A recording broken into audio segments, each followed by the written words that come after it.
বহু যুদ্ধে যদি সেটা আইনি যুদ্ধ হয়, আমরা একেবারে শীর্ষ আদালত হোক বা হাইকোর্ট হোক, আমরা শীর্ষনকে দেখেছি বাবার সঙ্গে থাকতে।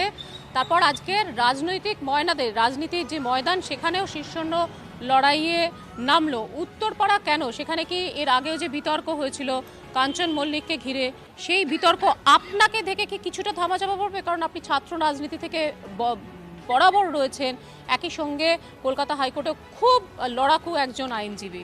দেখুন, কেন উত্তরপাড়া সেটা তো দিদি ঠিক করেছে, দিদি জানে। এটা তো আমার কোনো চয়েসের ব্যাপার নেই। 294টা সিটে দিদি আমাকে যেখানে বলতেন লড়াই করতে, আমি সেখানে গিয়ে লড়াই করতাম। দিদি এতদিন আমাকে বলেছিলেন হাইকোর্টে সরকারের লড়াই করতে, আমি সেটাও করেছি। সিপিএমের সময় যখন সিপিএম সরকারে ছিল, দিদি আমাকে কলেজে রাজনীতি করতে বলেছেন, আমি কলেজে রাজনীতি করেছি, সিপিএমের কাছে মার খেয়েছি।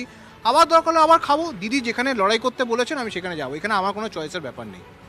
আর মীনাক্ষী মুখোপাধ্যায় আপনার প্রতিদ্বন্দ্বী, তো সেখানে কি আরেকটু বেশি শক্ত হয়ে গেল না লড়াইটা? কারণ খুব ভালো বক্তাও একজন মীনাক্ষী। উনি খাতায় কলমে আমার প্রতিদ্বন্দ্বী, কিন্তু আসল প্রতিদ্বন্দ্বিতা হচ্ছে ওনার আর বিজেপির মধ্যে, কে দ্বিতীয় হবেন কে তৃতীয় হবেন।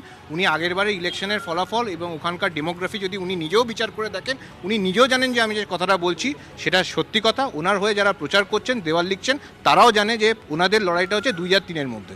আমি আমার মানুষের কাছে, আমার পরিবার পরিজনের কাছে, উত্তরপাড়ার মানুষ, কোন্নগরের মানুষ, কানাইপুরের মানুষ, নবগ্রামের মানুষ, তাদের কাছে যাব।